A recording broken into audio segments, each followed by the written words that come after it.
Mesdames, Messieurs, bonsoir. Heureuse de vous retrouver pour un autre rendez-vous du savoir avec des experts de haut vol. 23 avril 2022, plus de 2 mois déjà que le 8e sommet du G5 Sahel peine à se tenir. Ce 8e sommet permettra au colonel Assimi Goïta de prendre la tête du G5 Sahel selon la règle de la présidence tournante. Selon de nombreux observateurs, ce 8e sommet s'est transformé en opération impossible pour certains tabloïds. L'impasse à la présidence du G5 Sahel est devenue totale. Qu'est-ce qui coince? Est-ce les relations tendues entre le Mali et l'Occident? Cela percèle-t-il à travers les sanctions? La France a-t-elle sommé le général Mahama Idriss Déby de ne pas passer la main? Un autre sujet, mesdames, messieurs, à l'ordre du jour ce soir, c'est bien sûr le Mali avec cet incident qui est survenu à Gossi, dans le nord du Mali précisément. Il s'agit là, la France accuse les mercenaires russes d'être responsables de cette situation. De l'autre côté, l'armée malienne qui dénonce farouchement cette situation, mettant en avant encore une campagne de sabotage.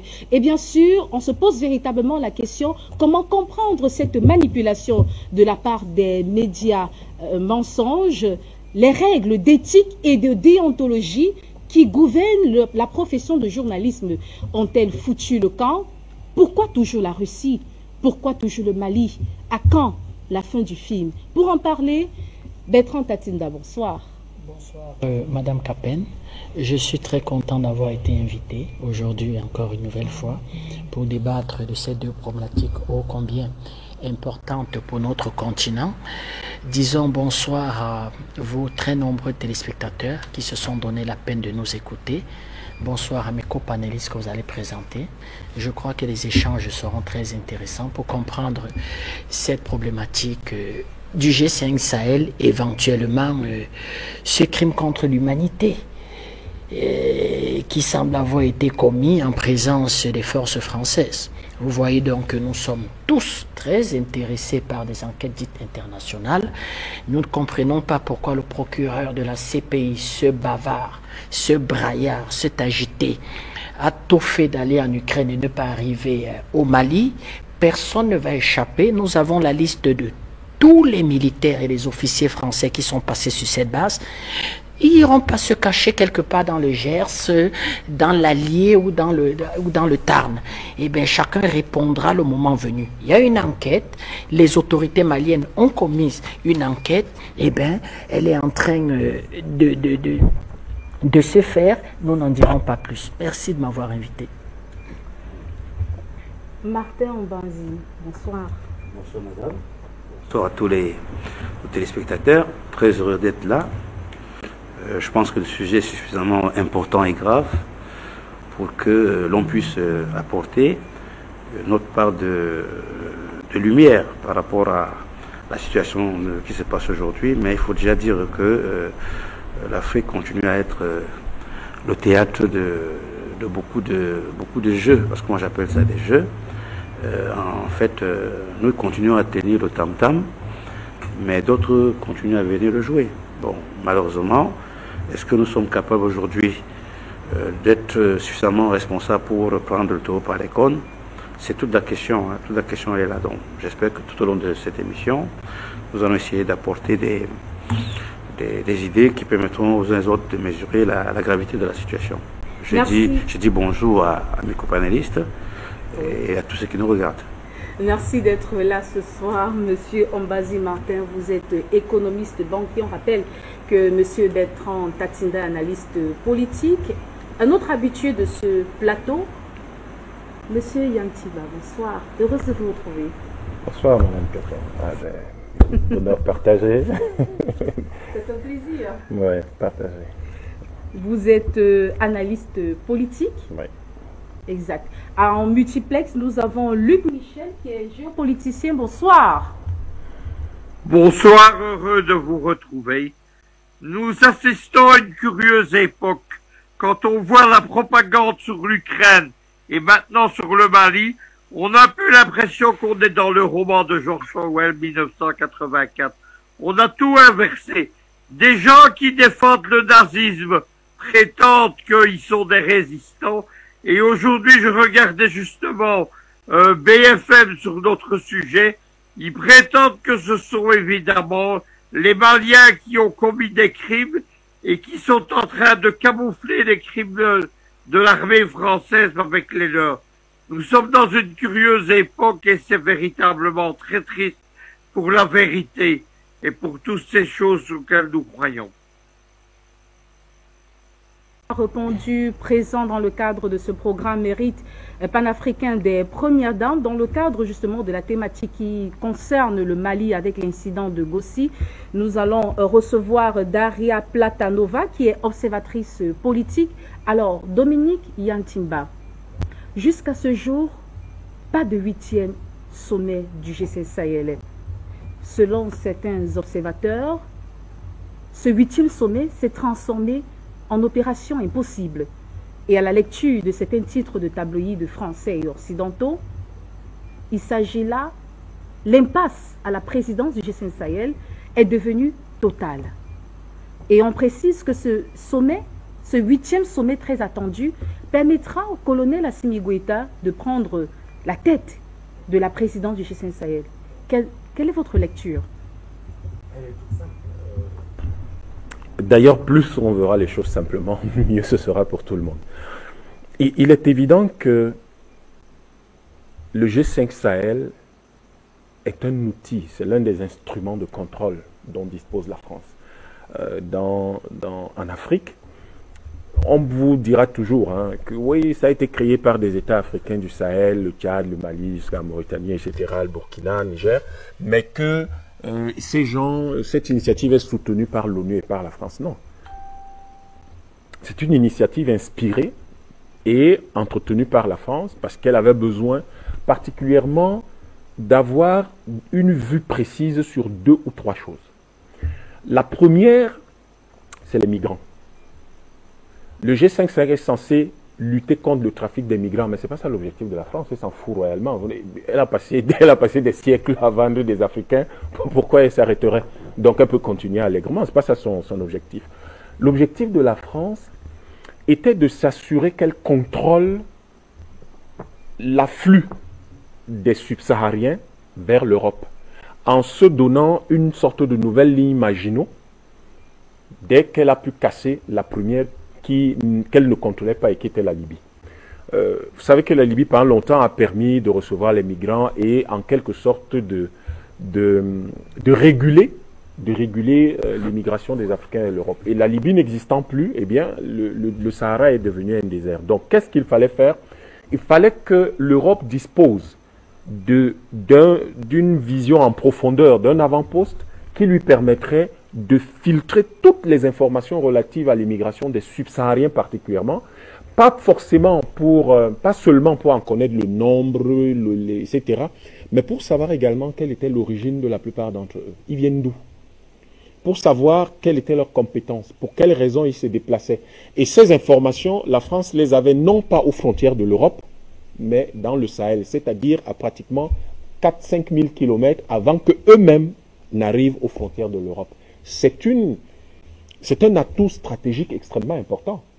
Le deuxième élément qui est très utile et qui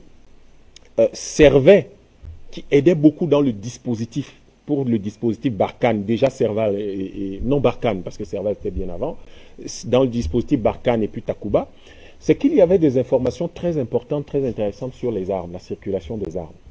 Oh oui, c'était pour le trafic, lutter contre le trafic des armes, c'est faux, ça ne les intéresse pas du tout. S'ils voulaient lutter contre le trafic des armes, ils n'avaient qu'à ne pas casser la Libye et à laisser les armureries ouvertes et à la disposition de tout le monde et faciliter l'accès à certaines personnes à ces râteliers. Ils avaient plutôt besoin de s'assurer de quel type d'armes disposent les armées du Sahel.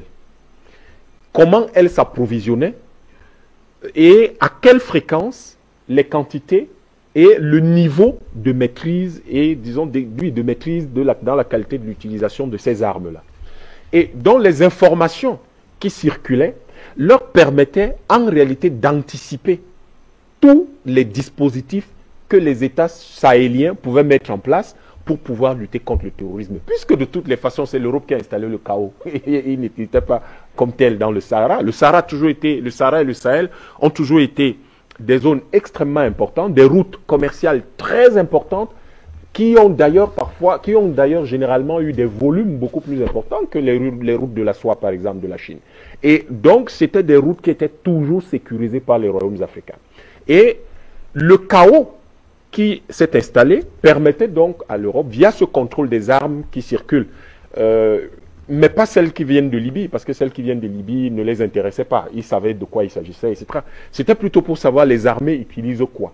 Et dans le lien avec Interpol, il fallait donc à ce moment accéder à certains types d'informations stratégiques et sensibles qui lui permettaient de garder sa maîtrise de l'Afrique occidentale et une partie de l'Afrique centrale.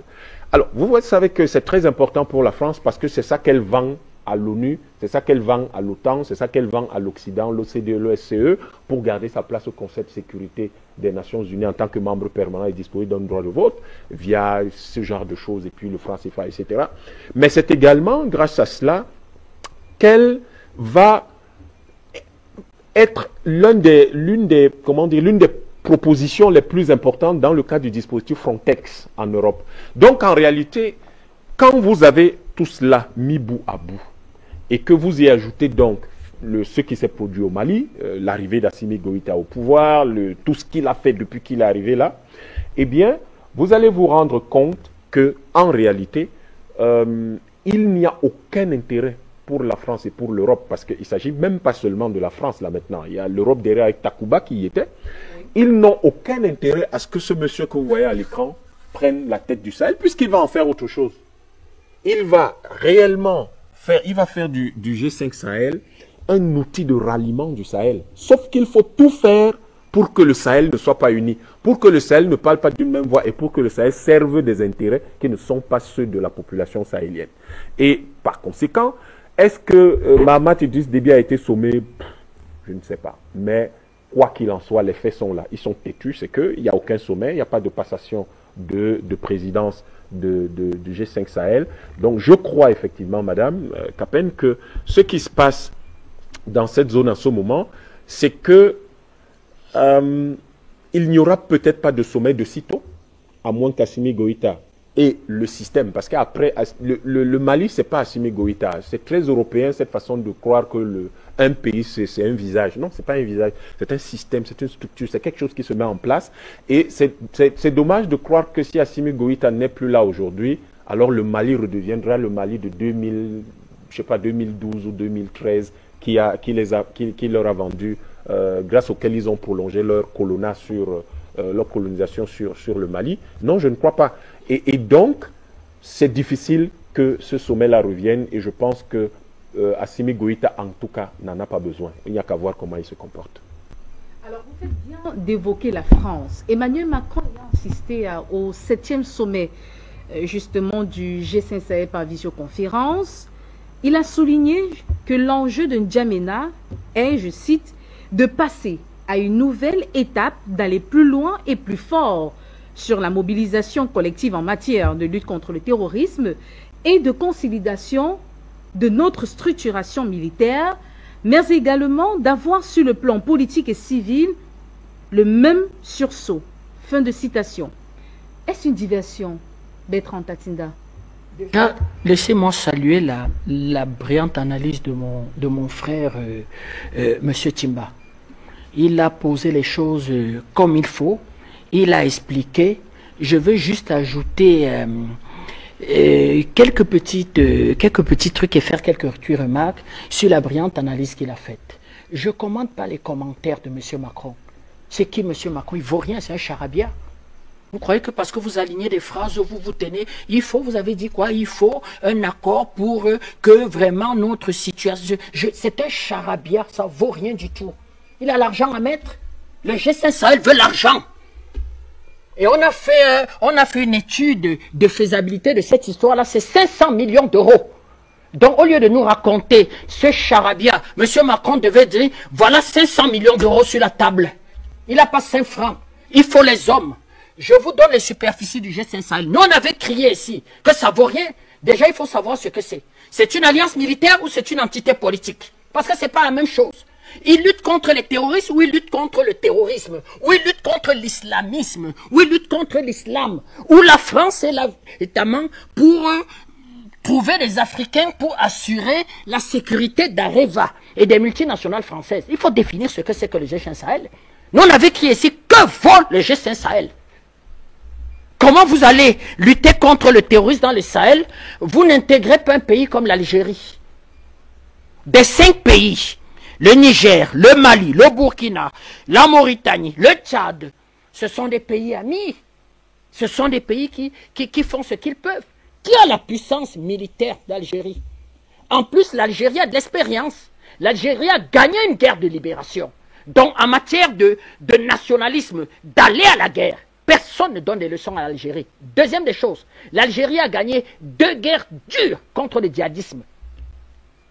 40 milliards de dollars de dégâts. Pratiquement, on parle de 50 000 morts. L'Algérie.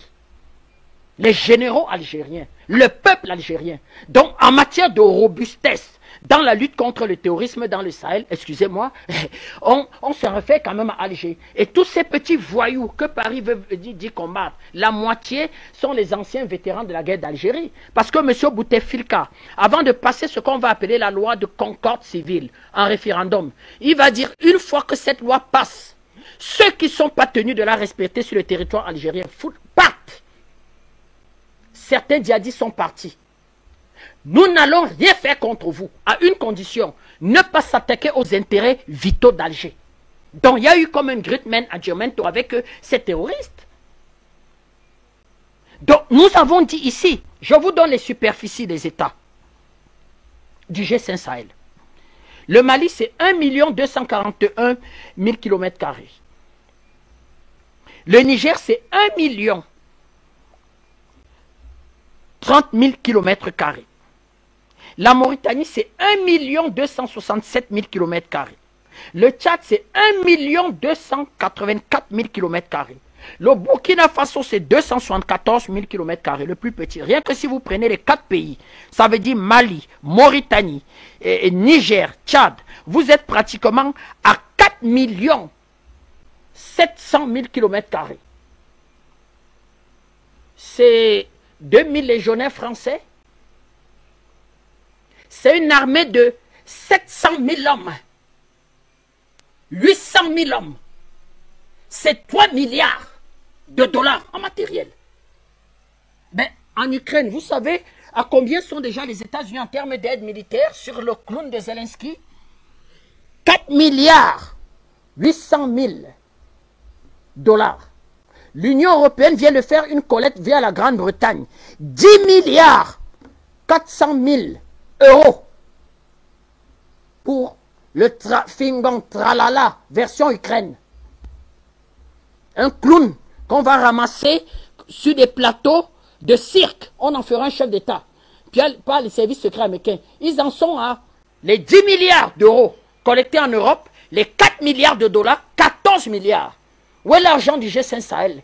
Il lutte contre le terrorisme. Et on avait dit aux États africains que, mais, asseyez-vous. C'est-à-dire que Nigériens, Maliens, Burkinabés, Mauritaniens, asseyez-vous, mettez sur pied une alliance militaire, allez sur les marchés, levez de l'argent. Mon frère Timba va expliquer ici comment on lève l'argent sur les marchés.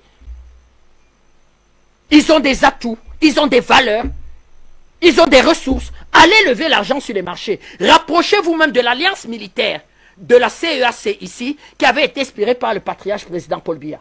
Et on voit comment ensemble, on peut avoir une coopération militaire. Ici, nous, on a commencé avec 50 milliards de francs CFA. 50 milliards de francs CFA. Le président a inspiré la réunion. Et bien, le Nigeria a dit, je suis d'accord. Le Tchad a dit, je suis d'accord. Le chef de l'État a dit, on n'a pas d'argent. Eh bien, que les États font ce qu'ils peuvent faire. 50 milliards étaient sur la table. La semaine suivante, on avait l'état-major. La semaine suivante, on avait mis la logistique en Djamena. Les troupes étaient sur le terrain et on allait au taquet. Boko Haram aujourd'hui est réduit à voler les marmites de 1000 et de Kelen, madame. On a soigné Boko Haram, nos armées. Et madame Roblochon qui était ici, jouer la starlette en nous expliquant que ouais, j'irai au Conseil de sécurité et je verrai dans quelle mesure on va lever les fonds. Et toi, on lui a dit on n'a pas besoin. Ben, on avait demandé à nos amis de la CEDEAO de s'inspirer pareil. Feu Maréchal Déby, qu'est-ce qu'il dira à Paris? Qu'on nous traîne partout, on nous trimballe, ils vont à Bruxelles, ils vont à Paris, on va lancer des collectes, blablabla, on va les trimballer. Résultat des courses, pas 5 francs. Il dira en plus que nous avons les hommes. On dira à Paris, on ne veut pas Barkhane, on veut pas, non, ils n'ont pas le niveau. Donnez les moyens.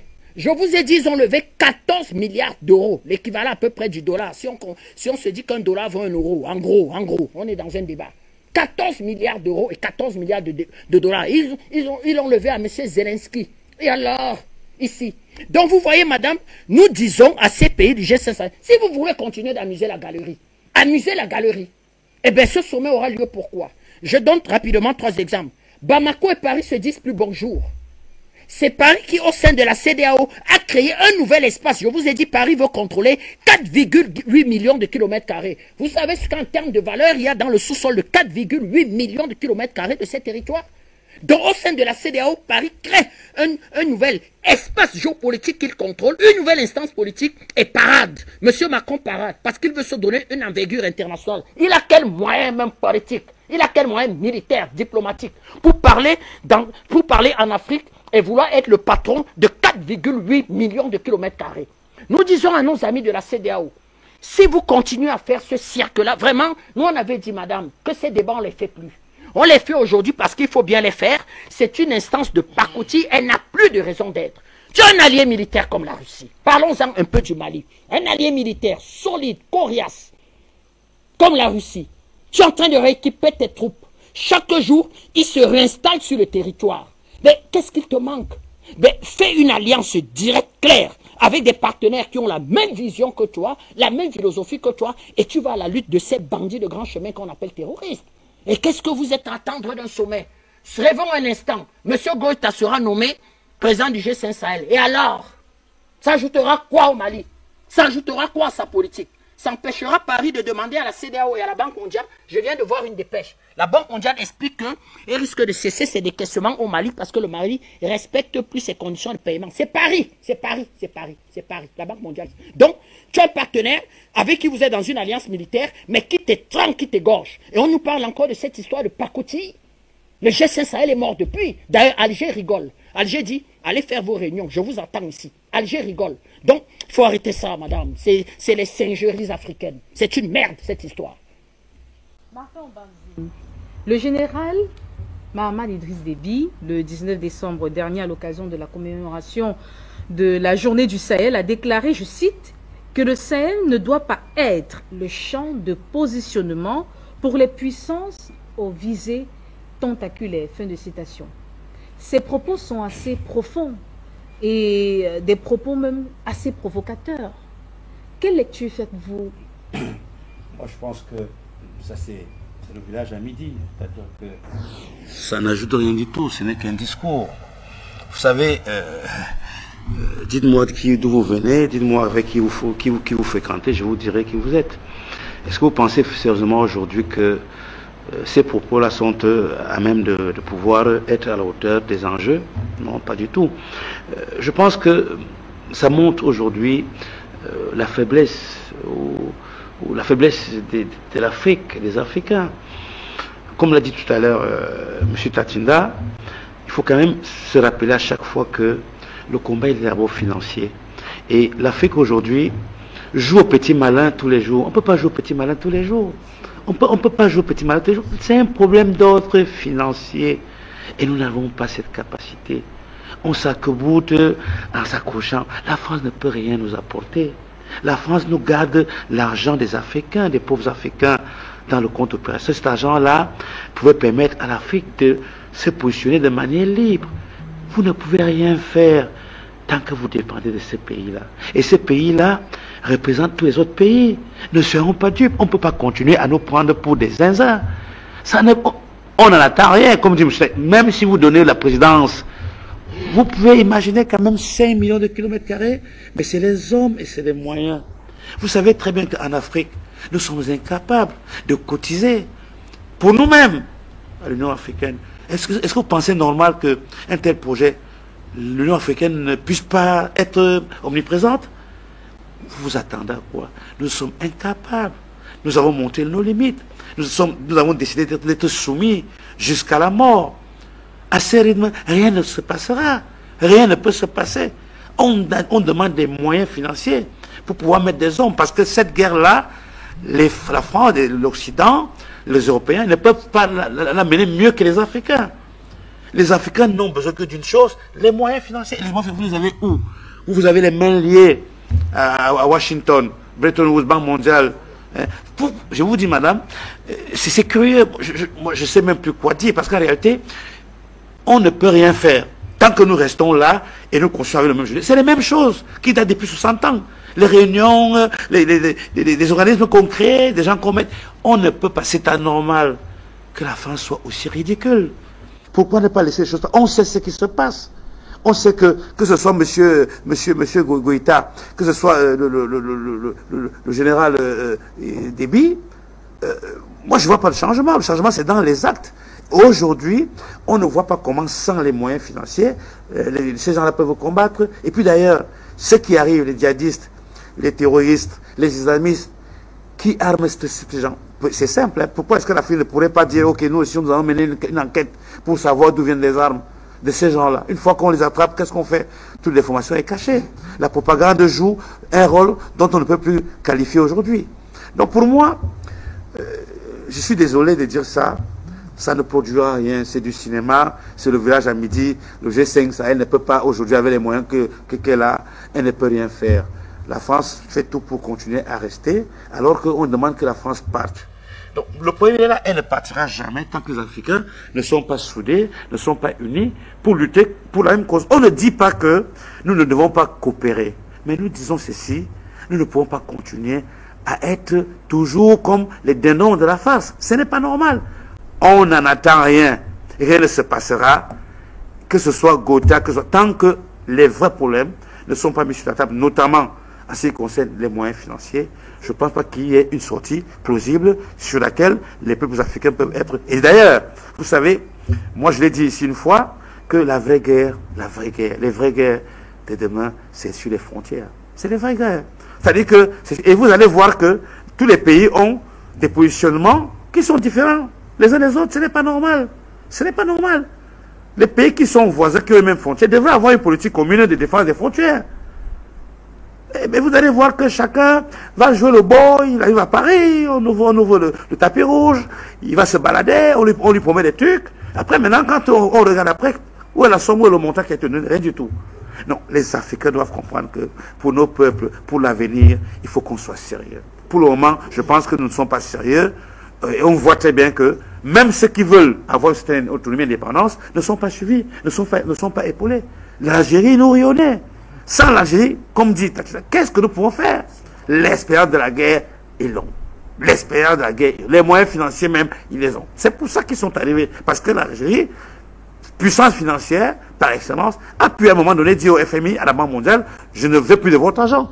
Et là, il fut finalement un moment où il n'était pas endetté, il n'avait pas de dettes, de rapports financiers avec le FMI, la Banque mondiale. Et ça a permis que, de façon libre, elle puisse faire des choix qui permettent de garantir la sécurité de notre territoire. Pour l'instant, nous avons tellement les mains liées qu'il me semble impossible que nous sortons de cette situation. Ambazing, vous faites bien d'évoquer l'aspect économique. Luc Michel, le retard dans la tenue de ce 8e sommet du G5 Sahel aura-t-il un impact sur le plan économique dans le G5 Sahel, bien sûr? Luc Michel, vous avez la parole. Écoutez, il faut constater quelque chose, c'est que depuis que les Occidentaux se sont emparés du G5 Sahel, on assiste à ce que j'appelle moi un jeu de bonneteau géopolitique. Vous savez ce qu'est le bonneteau? C'est une escroquerie qui est pratiquée à Paris et qui vise surtout les touristes. On place un billet de banque sous 3 tasses de café et on dissimule le billet et on roule les touristes. Eh bien, le bonneteau géopolitique, il est exercé par la France au dépit des Africains. J'avais parlé avec feu le maréchal Idriss Déby. Donc, des conditions par lesquelles les Occidentaux avaient confisqué le G5 Sahel. Vous savez qu'au départ, le G5 Sahel, ça devait être dans l'esprit du maréchal du Tchad, un embryon d'armée panafricaine. L'homme qui avait empêché cela, c'était Donald Trump. Donald Trump, dont on avait dit qu'il n'avait pas de projet pour l'Afrique, c'était en fait le premier projet de géopolitique internationale qu'il avait mené devant le Conseil de sécurité.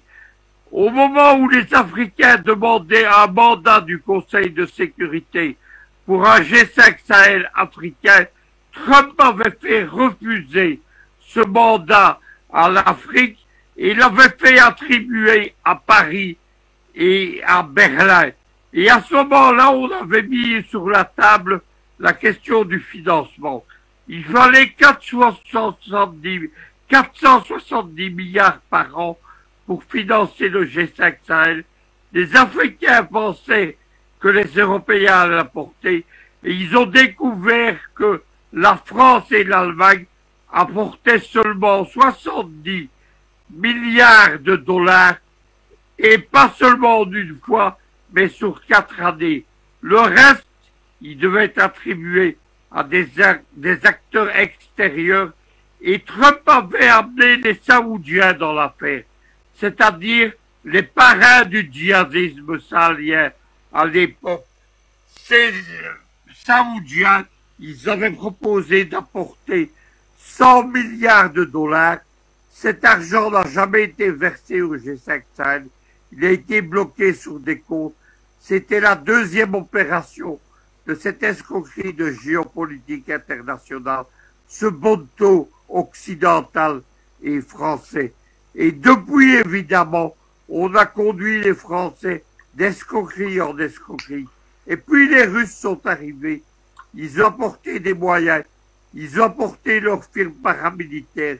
Ils ont apporté leurs moyens de renseignement, les satellites. Ils ont apporté des hélicoptères de combat. Et on arrivait au dernier stade de l'escroquerie. À partir du moment où il y a cette histoire des fausses communes, et les Français nous disent, nous avons des images satellites qui prouvent que ce sont les FAMA, avec le fameux fantôme du groupe Wagner, qui sont en train d'enterrer des cadavres africains pour faire croire à des fosses communes enterrées par les Français. Et en fait, ces FAMA qui sont en train de déterrer les victimes françaises des charniers français, on dit que c'est eux qui constituent ces charniers. Il faut arrêter avec cette escroquerie. Nous vivons dans un 1984 gigantesque. Les Français n'ont plus aucune crédibilité. Mais pourtant, les médias français, il y avait tout à l'heure des émissions en direct sur toutes les chaînes de télévision françaises. On nous dresse un grand théâtre médiatique pour faire croire à la probité des Français. Il faut arrêter avec tout cela. Il faut arrêter avec ce bonneteau géopolitique et revenir à la réalité, à la vérité de l'information. Monsieur Luc Michel pour cette intervention. Alors très rapidement, cher monsieur, on va sortir de ce sujet d'accueil. Yann Timba. Alors, est-ce qu'on peut dire que la France a sommé le Tchad de ne pas passer la main au Mali? Peut-on dire cela? Je pense qu'il y a deux choses qu'il faut. Il y a deux interrogations auxquelles il faut répondre et on saura si cela a été fait ou pas. La première, c'est qu'est-ce qu'on observe avec la création du G5 Sahel? D'abord, on observe que ça divise davantage l'Afrique. Et c'est une stratégie, c'est un mode opératoire connu depuis le temps de la colonisation. Diviser pour mieux régner. Pour quelle raison? Vous divisez, mais il y a déjà la CEDEAO. Pourquoi vous allez créer le G5 Sahel? Vous avez la CEDEAO qui est là. Là, c'est très facile. Vous constituez ce qui a constitué avec la CEDEAO et on règle le problème. Deuxième chose, vous dispersez donc les énergies, vous dispersez les ressources, vous perdez du temps à tout le monde. Et en le faisant, vous êtes dans la stratégie, la ligne stratégique du capitalisme occidental, qui est que le reste du monde ne doit jamais se regrouper pour être fort. Tout simplement. Les autres sont graves et sérieux. Ils ne sont pas dans le jeu qui est simplement intellectuel, de dire oui, bon, on va faire le G5. Non. Ils sont dans des objectifs extrêmement graves, extrêmement importants qu'ils poursuivent. Donc, à partir de là, vous voyez bien qu'en réalité, c'était une stratégie de division, le G5 Sahel. La deuxième chose, et ils ont même réussi à faire croire au président Déby que ça aurait pu être une force africaine et panafricaine en attente. Non, mais il y avait déjà la force, la force multinationale africaine qui se constitue, dont le siège est ici à Douala au Cameroun. Donc, c'était pas ça le fond du problème. En réalité, les gens, ils voulaient diviser. Et en divisant, ils réglaient un problème de fond. C'est que la situation à laquelle étaient confrontés les Africains les amenait de plus en plus à s'écouter et à s'entendre. Vous vous souvenez que dans les années 2012, 2013, 2014, 2015, mais c'est pendant cette période que le Cameroun, le Tchad, le Nigeria se sont mis à discuter sérieusement, à cause justement de Boko Haram. Mais, et la force multinationale en attente est née de quoi? Elle est née justement du désir d'unir les forces pour pouvoir s'attaquer à ce problème-là. L'autre chose, c'est que vous posez quand même la question de savoir, c'est pourquoi la France tient tant à contrôler 5 millions de kilomètres carrés du Sahel et du désert. Ce n'est pas un hasard. Il faut qu'on replonge dans l'histoire. Cette zone, la France a voulu en faire l'OCRS, l'Office commune des régions sahélo-sahariennes, à la fin des années 50. Alors, ça a été pensé par un type qui a sémé la désolation au Cameroun, qui s'appelle Roland Pré. C'est lui qui a pensé ce truc-là. C'est à lui qu'on avait confié le projet. Donc, l'OCRS n'a pas marché à cause de, comme par hasard, à cause du Mali. Parce que Modibo Keïta avait dit, wow les gars, attendez un peu. Vous voulez faire quoi? L'OCRS, c'était 8 millions de kilomètres carrés. 8 millions. C'est-à-dire, vous avez un petit pays qui a à peine 500 000 kilomètres carrés, mais qui veut contrôler 8 millions. C'est-à-dire le tiers de l'Afrique via une affaire qui serait simplement un département. Parce qu'en fait, l'OCRS était censé être créé, ensuite constituer un département français qui couvrirait le Sahel et le Sahara. Donc, les autres, ils n'ont pas la mémoire courte. Quand ils font tout ça, laissez le bavardage qu'ils font devant là. Ouais, on va lutter contre le terrorisme. Ça n'a rien à voir. Ça, c'est le bavardage. Ça, c'est pour que les enfants suivent, on écrit les livres d'histoire. Ce n'est pas ça le problème.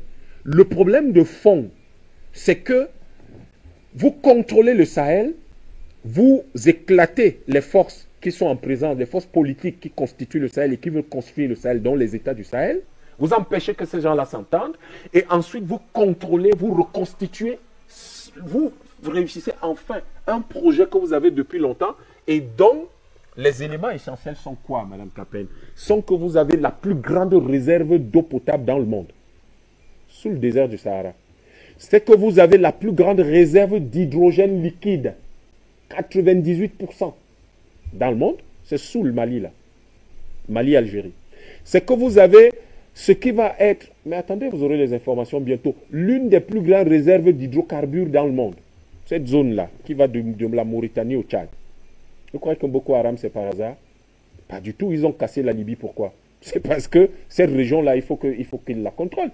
Parce que vous avez dans cette zone-là, l'une des plus grandes réserves de tous des matières comme la cassitérite, des choses extrêmement rares qui servent aux industries nouvelles aujourd'hui. Voilà ce qui se cache derrière le G5 Sahel. Le bavardage sur le terrorisme, il faut l'oublier. Pensez pas à ça. Et permettez que je chute peut-être par un élément, c'est que au bout du compte, lorsque vous regardez bien la carte de l'Afrique, vous comprenez très bien qu'en réalité, on aurait pu régler ce problème par la CEDEAO. La CEDEAO qui se constitue comme les États-Unis de l'Afrique de l'Ouest. Pourquoi on casse la CEDEAO? Mais si vous constituez la CEDEAO comme les États-Unis de l'Afrique de l'Ouest, vous pouvez justement à ce moment constituer une armée de 100 000, 200 000 hommes, 300 000 hommes, même 1 million d'hommes, parce que la CEDEAO c'est 500 millions de personnes. Vous pouvez constituer donc une armée d'1 million d'hommes pour aller contrôler tout ça. Et vous mutualisez quelque chose dont on ne parle pas beaucoup en Afrique. Vous mutualisez les capacités scientifiques et techniques des Africains. Mais le Ghana produit des voitures. Le Nigeria en produit des hélicoptères. Les gens ont des chantiers navals. Madame, quand vous avez un chantier naval chez vous, vous avez la capacité de construire des navires de guerre. Vous avez la capacité de construire des chars de guerre.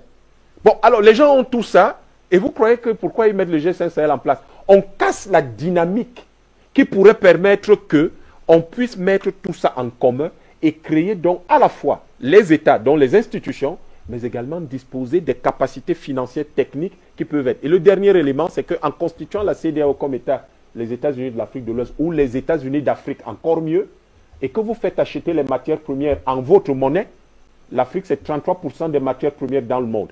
C'est 30 milliards de tonnes de matières premières sur les 90 milliards vendus en 2020 dans le monde. Donc vous prenez ça et les gens vous payent dans votre monnaie. Vous passez donc de 3,4% du PIB mondial à pratiquement 25-30. Qu'est-ce que vous n'êtes pas capable de financer? Donc les gens vous racontent des histoires. On va dire, selon Yann Diba, le G5 Sahel est une stratégie de division des États africains. Mais c'est une évidence. Parce qu'à partir du moment où la CEDEAO existe, qu'elle vient faire le G5 Sahel? Puis il faut quand même dire quelque chose qui est très important. Que représentent les 5 pays en Afrique au plan économique? Burkina Faso, le Mali, le Niger, la Mauritanie, le Tchad représentent quoi en termes de croissance économique, de création de richesses? Quasiment rien. Donc du coup, le projet en lui-même est mort-né parce que ces gens ne peuvent pas disposer des moyens capables de pouvoir faire face. Parce qu'aujourd'hui, ce que les gens veulent d'abord, c'est que, est-ce que les gens sont allés à l'école, est-ce qu'il y a de l'eau, est-ce qu'il y a des lycées? Tant qu'on n'arrive même pas encore à faire face à cela, pensez-vous que ces pays-là puissent avoir suffisamment d'argent pour pouvoir faire face? Non, il fallait plutôt que, au lieu de les diviser, qu'on les permette que ces pays s'unissent dans un espace beaucoup plus large. Moi, je pense que les faiblesses ou le très peu de dynamisme des économies de ces pays les amène à accepter tout ce qui est dit. Parce qu'en réalité, que valent ces 4 ou 5 pays en Afrique, que ce soit de l'autre côté, que ce soit en Afrique centrale? Quasiment rien. Donc, ces pays, aujourd'hui, ne peuvent pas avoir cette capacité à se surpasser pour tendre vers quelque chose de meilleur. Je ne sais pas. Le G5 Sahel ne sert à rien. Quand je ne sais rien, vous-même dites-moi vers quel bout cette association de ces pays peut commencer pour dire qu'elle va faire face au terrorisme, à l'islamisme, aux djihadistes. Elle n'a pas de moyens. C'est dans le cadre d'une mutualisation des efforts des finances des autres pays qui sont plus forts. Parce que si nous disons que nous sommes tous concernés, voilà pourquoi je disais tout à l'heure que moi j'ai pensé à un moment donné qu'avec malheureusement la mort des débits, il y avait déjà quelque chose qui apparaissait comme une volonté de mettre en place une force africaine.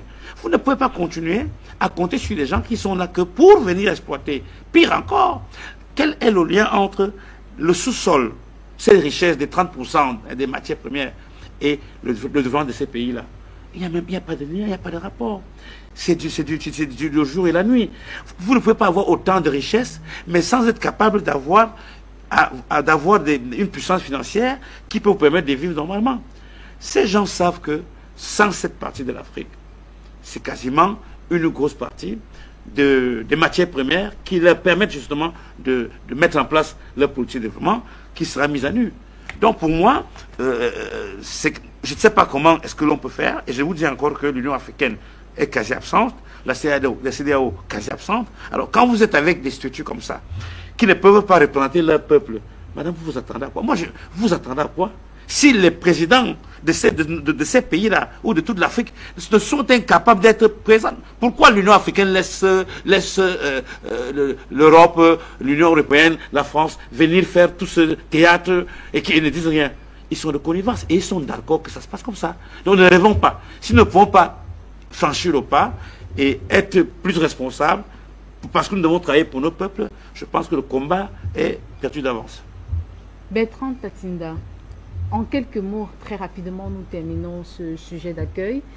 Peut-on dire que la France a sommé le général Mahamat de ne pas passer la main au Mali? Mais la France ira plus loin. La France a sabordé cette histoire. Elle n'a pas la même définition que vous du G5 Sahel. Je vous lis la définition de la France du G5 Sahel. Parce que mon frère Timba vient de donner du conseil. C'est gratuit, lui il le donne gratuitement. Comment on paye ça? Nous, on ne parle plus du G5 Sahel, madame. Il vient donner du conseil. Voilà la définition de la France. Le G5 Sahel est un cadre institutionnel de coordination créé par 5 États de la région, dont la France estime qu'elle n'est pas dans le G5 Sahel. C'est un cadre institutionnel de coordination. Je vous donne les missions du G5 Sahel. Il a pour but de coordonner et inciter à des politiques de développement et de sécurité dans la région.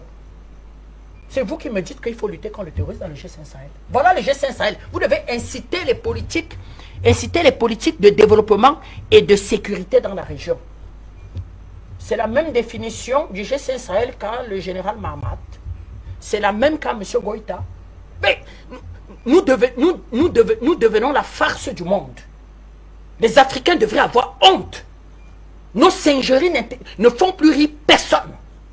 Même quand on a des partenaires comme la Russie, ils doivent venir trouver des pays sérieux, des armées organisées, des gens patriotes.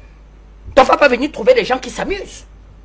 La CEDEAO, madame, c'est 700 milliards de dollars de produits intérieurs bruts. Le Nigeria, à lui seul, c'est 450 milliards de dollars. Le Maroc vient d'intégrer la CEDEAO. Le Maroc, c'est dans les 120 milliards de dollars. Vous ne pouvez pas lever 20 milliards sur le marché? Mais vous avez un problème. Vous comptez sur Paris. Les réunions sont à Paris. Quand ce n'est pas Paris, c'est à Bruxelles. Quand ce n'est pas à Bruxelles, c'est à Paris. On vous reçoit, on bavarde, on fait des promesses. Il était question que chaque État puisse donner 20 millions d'euros. Côte part. 5 États, 100 millions d'euros. L'Arabie Saoudite, comme l'a dit mon grand frère Luc Michel, a donné 100 millions d'euros. Théoriquement, devrait déjà y avoir 200 millions d'euros. Les experts avaient estimé pour lancer l'opération 500 millions d'euros. Mais il manquait 300 millions d'euros.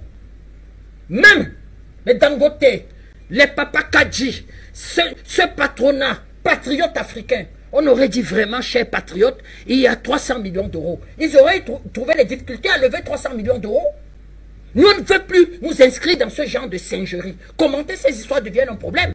Je vous donne la définition du G5 Sahel. Enfin, madame, monsieur Timba parle de 5 millions de kilomètres carrés. Comment vous faites un G5 Sahel, vous n'intégrez pas une instance comme le Nigeria? Vous avez la CEDEAO. Cette CEDEAO même est née sous de mauvais auspices. La France perd la guerre du Biafra, mais elle est intéressée par le vaste marché du Nigeria. Vous savez ce qu'elle fait? Elle parvoit, et il y a des père, ancien cuistot dans l'armée française. Elle lui demande d'aller signer un accord de coopération économique avec Yakubu Gowon, qui lui vient de gagner sa guerre de libération et vient de mettre fin à une campagne terroriste organisée par la France dans la région du Biafra. C'est comme ça qu'ils mettent les jalons et en 1975, les accords de Kano font naître cette histoire de CEDEAO. Par un seul instant, à l'intérieur, on y met un volet défense de l'espace.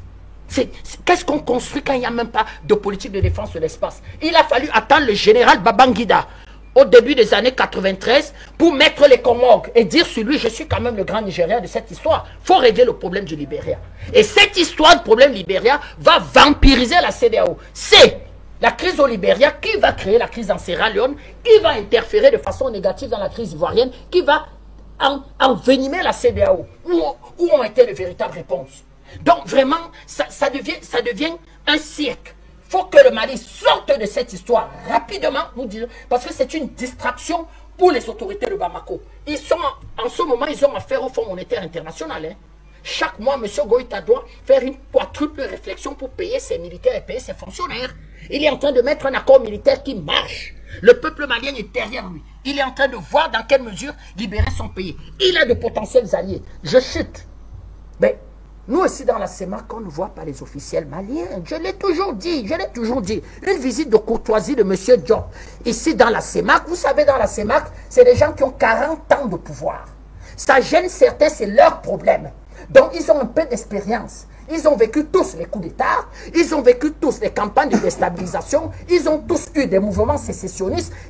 Ce que vit la CEDEAO là, tous l'ont vécu ici. Donc, ils ont un peu d'expérience dans ces choses-là. Donc, on aimerait voir le ministre des Affaires étrangères du Mali, le ministre de la Défense du Mali, venir ici avec l'état-major de la force multinationale MUS, entrer dans un véritable cadre de concertation.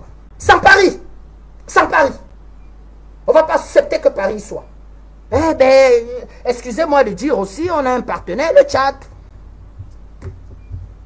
On se pose des questions sur la posture. On s'y pose beaucoup de questions. Beaucoup de questions. Donc voilà, madame, ce que nous pouvons dire là-dessus. Donc si un espace comme la CEDEAO, qui pèse 650 milliards de dollars, qui est la 20e économie du monde, ne peut pas sur les marchés lever 1 milliard de dollars pour financer, comment je vais dire, une force de lutte contre les djihadistes de ses propres enfants, eh bien qu'elle n'existe plus. Ça vaut, on l'a dit ici. C'est une instance de pacotille qui n'amuse pas la galerie. Eh bien, nous commençons à devenir la risée du monde. Même en Amérique latine, il n'y a plus ça. En Amérique latine, ils mettent les moyens, ils vont au taquet. Regardez les pays d'Amérique latine, comment ils se battent. Même Washington ne piétine pas la queue des pays d'Amérique latine n'importe comment. Donc c'est nous qui voulons continuer à faire ces singeries. Eh bien, attendez, madame, le jour qu'ils passeront dans la main, que monsieur Mahamat Déby dira, monsieur Goïta, je vous passe la main, il y aura quoi de plus? Rien du tout. Rien du tout. Luc Michel, en quelques mots, peut-on dire que la France a sommé le Tchad, le général Mahamat Idriss Déby, de ne pas passer la main au Mali? Écoutez, moi je n'ai pas d'éléments qui permettent de dire ça, mais il est bien certain que l'intérêt de la France, c'est d'obtenir un enlisement. À partir du moment où le G5 Sahel n'est plus totalement contrôlable, et d'autant plus que les Français sont confrontés au plan américain. L'agenda américain, c'est pas du tout l'agenda de Paris. C'est l'américanisation de la guerre du Sahel et l'otanisation. Les Américains ont tiré les leçons du livre de Marc-Antoine Pérouse de Monclos, Une guerre perdue de la France, le Sahel, et ils veulent enlever la guerre du Sahel des mains des Français pour l'américaniser. À partir de ce moment-là, la France, d'une part, elle doit utiliser toutes les possibilités de rester au Sahel, c'est-à-dire de parasiter les plans américains d'américanisation, et d'autre part, elle doit parasiter l'enlisement du G5 Sahel. C'est cela la constatation. Le reste, ce sont des conjonctures.